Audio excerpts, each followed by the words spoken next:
Welcome to Money Metals Midweek Memo, news and commentary relating to sound money, the precious metal markets, and the economy. I'm your host, Mike Maharrey. Thanks for tuning in.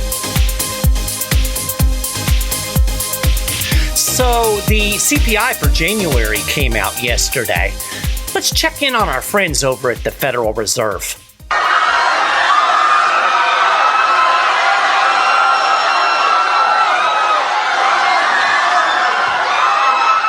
Yikes.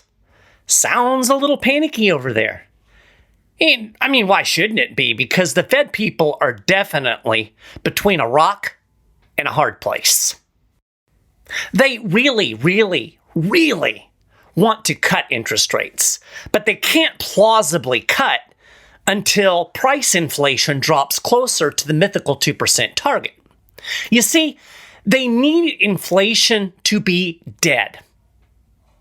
Here's the first thing I thought of when I saw the most recent CPI data.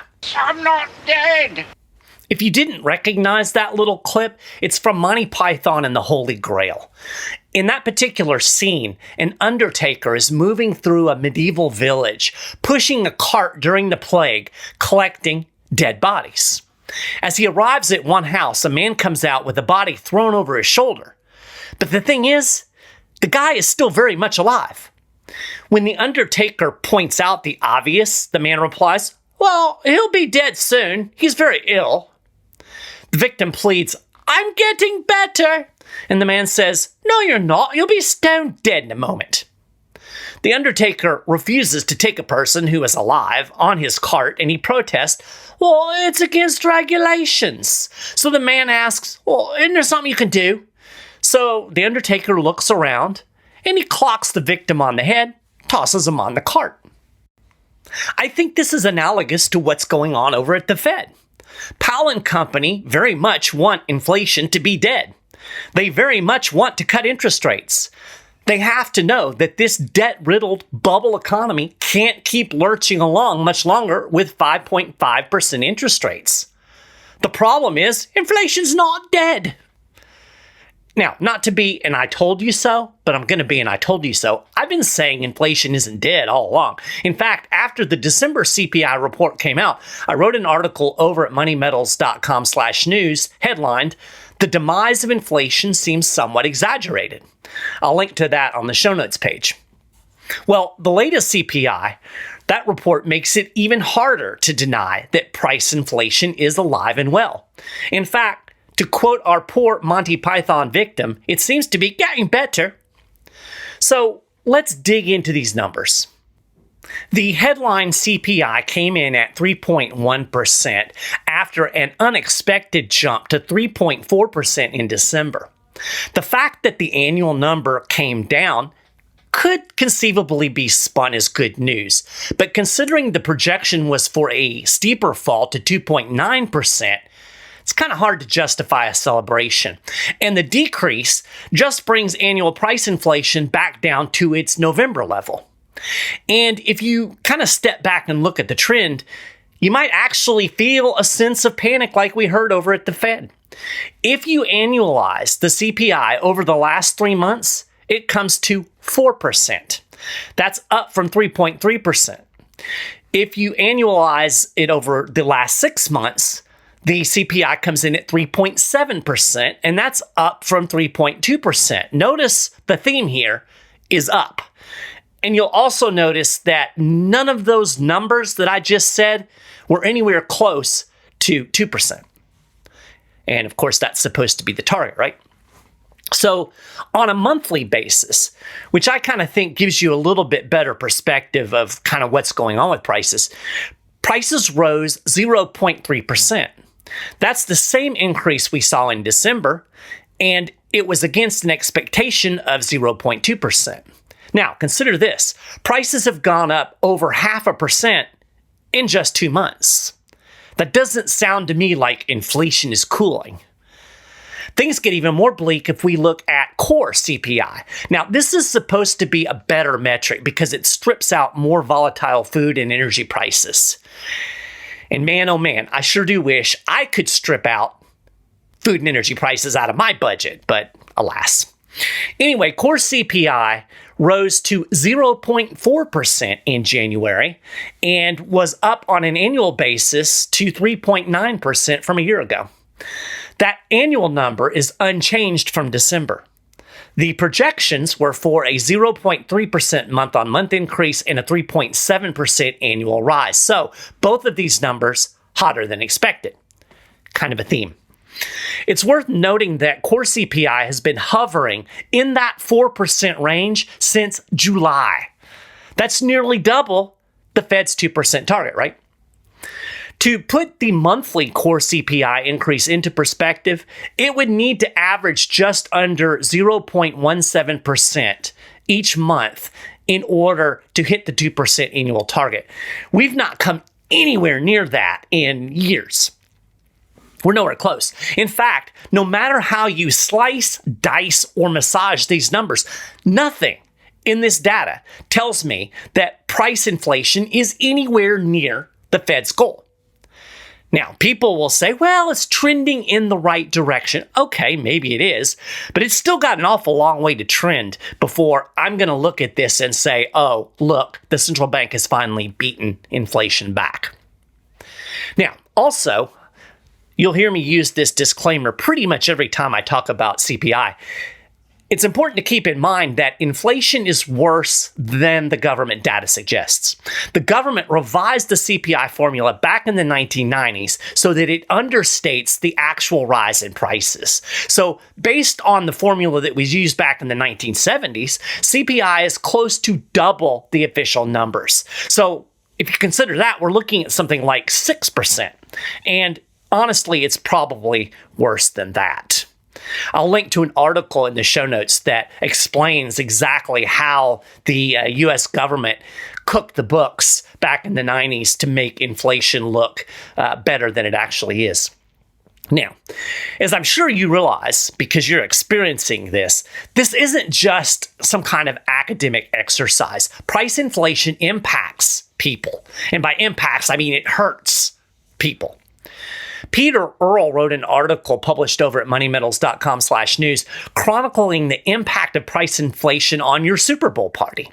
Since December 2019, many of the prices are up over 50%, and most of them are up at least 20%. The biggest increase was the price of eggs, ringing in at 63.3%. So, if you had deviled eggs at your Super Bowl party, consider yourself living in luxury.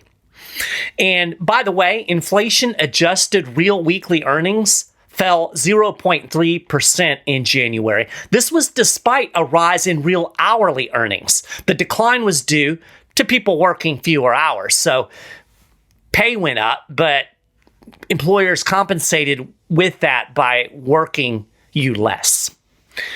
So if you dig into the numbers, you'll find that rising shelter costs accounted for a big chunk of the CPI rise. But there are plenty of other costs that are rising. In fact, the only sector broadly charting disinflation is energy. Food prices were up 0.4% month on month. Medical care services were up 0.7%. Now, you can get a used car a bit cheaper, but after more than a year of getting squeezed by rising prices, who the heck can afford to buy a car? So here's what some mainstream dude told CNBC for its report on the January CPI. Quote, "The much anticipated CPI report is a disappointment for those who expected inflation to edge lower, allowing the Fed to begin easing rates sooner rather than later."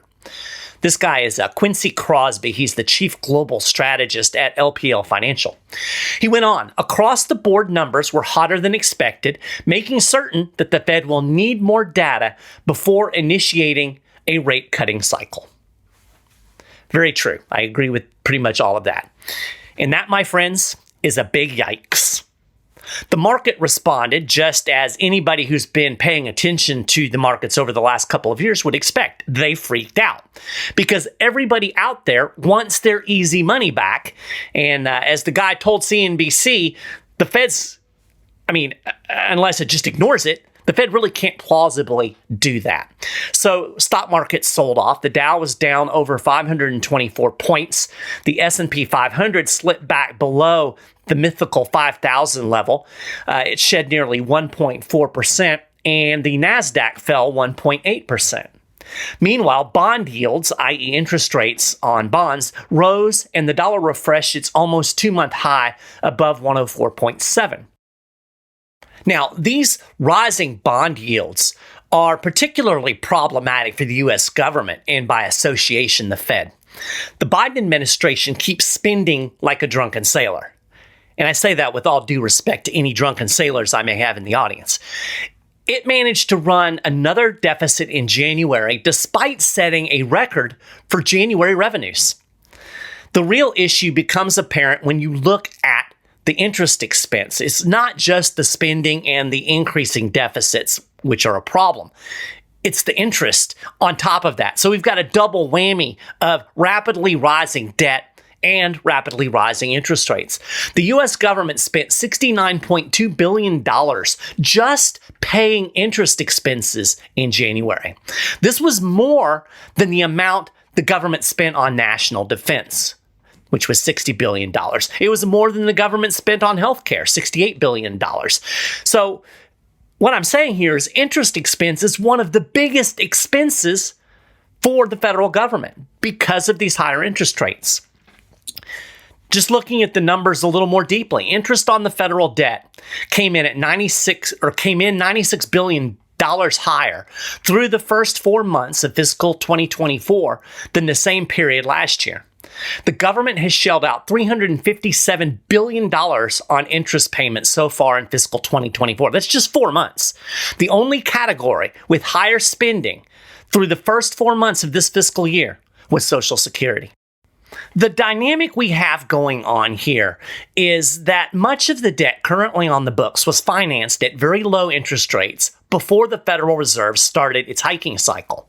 So every single month, some of that super low-yielding paper matures, and it has to be replaced by bonds yielding much higher rates. That's because this whole thing is basically a Ponzi scheme, right? People are lending money to the U.S. government by buying treasury bonds. When those bonds mature, the government has to pay those borrowers back. But it doesn't have any money, so it has to go borrow from new borrowers in order to pay off the old borrowers. Again, basically a Ponzi scheme.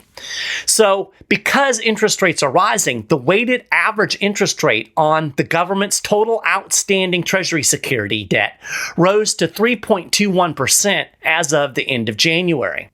That compares to an average weighted interest rate of 2.43% back in January of 2023. Rising interest rates drove interest payments to over 35% as a percentage of total tax receipts in fiscal 2023. In other words, last year the government already paid more than a third of its tax collected on interest expense.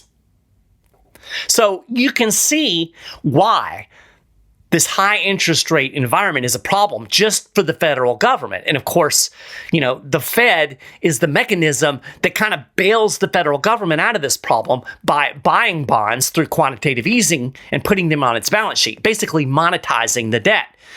The Fed's not monetizing any debt right now, and that exacerbates the problem for the U.S. government. So the government really needs the Fed to go back to buying bonds or at least quit rolling bonds off of its balance sheet. So anyway, let's go back to the reaction to the CPI. As has happened every single time people think the Fed is going to stay in the inflation fight, gold tanked.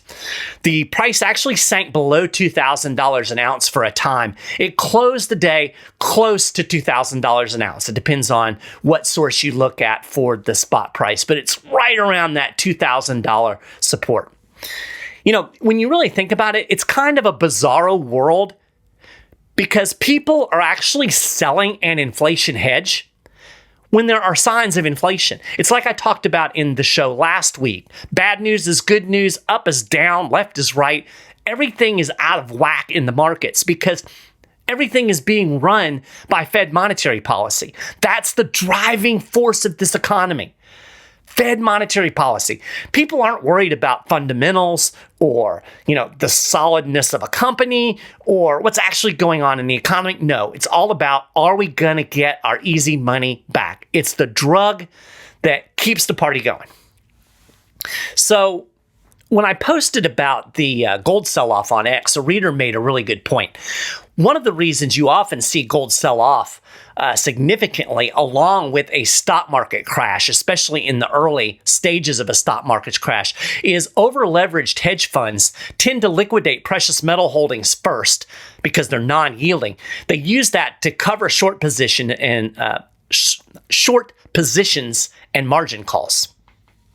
So when you look at what gold and silver did in response to the CPI, it's kind of good news for those of you who want more of an inflation hedge, because this presents a great buying opportunity.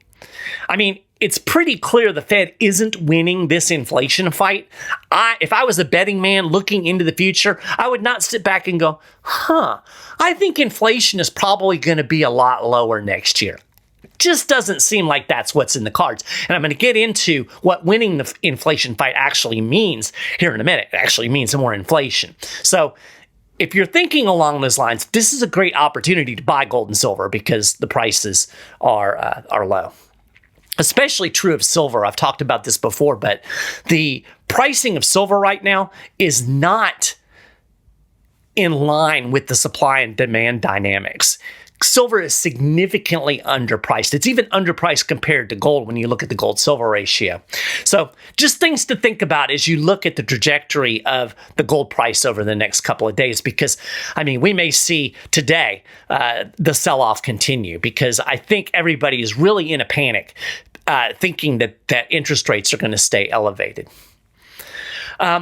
So anyway, I keep hammering this point home. Despite rates being high, given the level of debt in the economy, monetary conditions are still historically loose. So that means even given the tightening, the central bank policy is still inflationary. Yes, the Fed is still creating inflation while it fights a symptom of inflation, rising prices. When you really look at it, this is the worst inflation fight ever. It really needed to push interest rates above the CPI. That means, back a year ago, we should have seen interest rates go up to like 10%. That's what Paul Volcker did in 1980 in order to get price inflation from the 70s under control. He pushed interest rates to over 20% to get it above where the CPI was running. Like I said, if you used an honest measure of CPI, right now we're looking at least 6% CPI. So we should have interest rates higher than they are now. And we're talking about cutting interest rates. That's what I mean when I say that from a historical perspective, monetary policy is still relatively loose. And the Fed's own financial conditions index, this is put out by the Chicago Fed, it proves my point. I've cited this before. The index came in at negative 0.49 in the week ending February 2nd. So a negative number means financial conditions are historically loose. So the Fed people have to know this, right? I mean, it's their own number. And that's why I said at the top of the show, the central bankers are stuck between a rock and a hard place. In reality, they need to tighten more to actually rein in inflation, but they know they can't because it's going to wreck the economy. In fact, they already wrecked the economy. We're just waiting to see what breaks. We're waiting to see the wreckage manifest itself. And something is going to break. And then all of this discussion about CPI is going to be moot because the Fed is going to do what it always does. At least I think this is what will happen. It's going to slash interest rates to zero, and it's going to run quantitative easing. It's going to start buying bonds and printing money to do it. That's how the Fed always deals with the crisis. And you'll hear Powell and other Fed officials come marching out and say, oh, this is an emergency, and we'll deal with the inflation problem after we get this emergency under control. It's exactly what they said during the pandemic, and we're still paying for that debacle today. And the fact of the matter is the Fed wrecked the economy years ago. I mean, it didn't wreck it when it started raising interest rates last year. It wrecked it when it artificially pushed interest rates to zero and held them artificially low for well over a decade. I mean, we can go back to 2008 and talk about that being the point where the Fed started to wreck the economy. Or I would argue it goes back even farther to the response to the dot-com bust under Greenspan. So this problem has been brewing for decades, and it's just a matter of time before it actually manifests itself. When it held interest rates artificially low, it incentivized debt. It created all kinds of malinvestments in the economy. It blew up a bunch of bubbles. And the bubbles are going to pop, my friends. They always do. I said it once already, and I'm going to say it again because this is really important. This debt-riddled economy cannot function long-term with interest rates at this level, even though, from a historical standpoint, monetary policy is still historically loose. And, we're already seeing signs of the strain in the economy if we're looking at the right places. There were more corporate bankruptcies in 2023 than there were during the pandemic year of 2020. Wrap your head around that for a minute. Now, part of that is because, the government bailed out everybody during the pandemic. But still, think about how bad the economic situation was that year. And then think about the fact there are more bankruptcies last year. The commercial real estate sector is poised to collapse and take small and regional banks down with it. We've already had a banking crisis that the Fed managed to paper over with the bailout program. But the entire economy is teetering because it needs the easy money drug. I talked about this last week and the week before. The mainstream just hasn't caught up yet. If you want a sense of how much debt there is out there, look at the latest household debt data. Came out earlier this month or late last month, actually. The New York Fed releases this data, and household debt rose by another $212 billion in the fourth quarter of 2023, surging to a record of $17.5 trillion. That's trillion with a T. Ballooning credit card balances led the way, increasing by 4.6% to $1.13 trillion. This is yet another reason why the markets want interest rates to come down and to come down now. This debt spiral is unsustainable. It's unsustainable anyway. It's even more unsustainable when you realize how high interest rates are on credit cards. And that strain is actually starting to show up. According to the New York Fed, delinquencies increased in every debt category during the fourth quarter. Aggregate delinquency rates rose by 3.5%, with approximately 8.5% of credit card balances and 7.7% of auto loans transitioning into delinquency. So people are starting to feel the strain. And you can kind of look and see the trajectory of what happened. If you go back and you look at credit card debt during the pandemic, it came way down. People used stimulus money to pay down their credit card debt. They also used stimulus money to save. And then we got the price inflation that was inevitable, and people blew through their savings, and they started living on credit cards. That's how people are making ends meet in this inflationary environment. You'll hear the pundits out there talk about the resilient American consumer, and they'll just applaud these people because they're still spending money. Yeah, they're putting it on Visa and MasterCard. We have great economic growth right now, courtesy of the credit card companies. So, yeah, no wonder everybody, including the central bankers over at the Fed, want rate cuts. But price inflation is still there.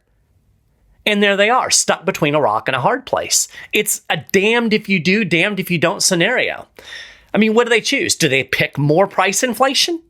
Remember, as I've talked about before on the show, any declaration of victory over inflation is really a surrender to inflation. Winning means going back to the inflationary policies that got us here to start with.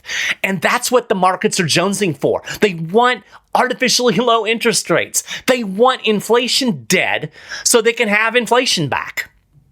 Because keep in mind, in effect, any end to rate increases and then subsequent rate cuts, any loosening of monetary policy, that's all inflationary.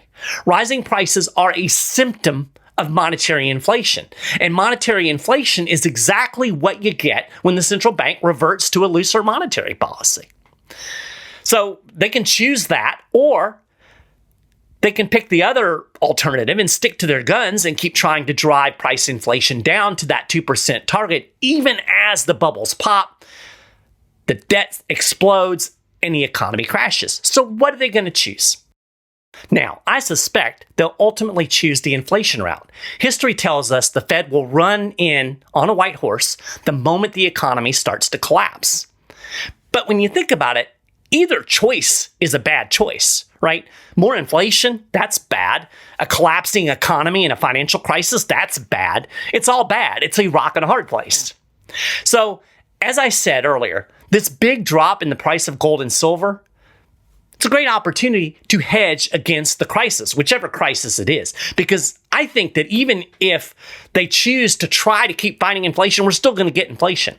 I think the most likely scenario is stagflation, rising prices coupled with low economic growth. That's kind of where I think we're heading. If that is the case, you're going to want some gold and silver in your portfolio to help hedge against the depreciation of the currency and the devaluation of your wealth. And, on top of the price drop that we saw in gold and silver today in reaction to the CPI, premiums right now are extremely low. Demand for gold and silver in physical form has fallen. And so a lot of people have a lot of inventory. So we've got low premiums, we've got low prices. It's a buyer's market. So it's a great time to call Money Metals. You can just dial 800-800-1865. Talk to one of those fine professionals there at Money Metals. They can answer your questions. They can help you find products that will work for you and, help you understand how gold and silver can be an important part of your portfolio. If you don't feel like talking on the phone, you can go to moneymetals.com and you can chat online, or you can even just order online if you know what you want. So take advantage of the opportunity today. So that is a wrap for this episode of Money Metals Midweek Memo. You can get more information about the things that I've talked about and more over at moneymetals.com/news. And if you want to get the latest news right in your inbox, you can join over 1 million people who have subscribed to our mailing list and get our regular newsletters. Of course, you can subscribe to the Midweek Memo on your favorite podcasting platform. You can email me, mike.maharrey at moneymetals.com. I love to hear from folks. And make sure you tune in to our Market Wrap podcast every Friday. I really appreciate you listening to the show today. I hope you have a fantastic rest of your week.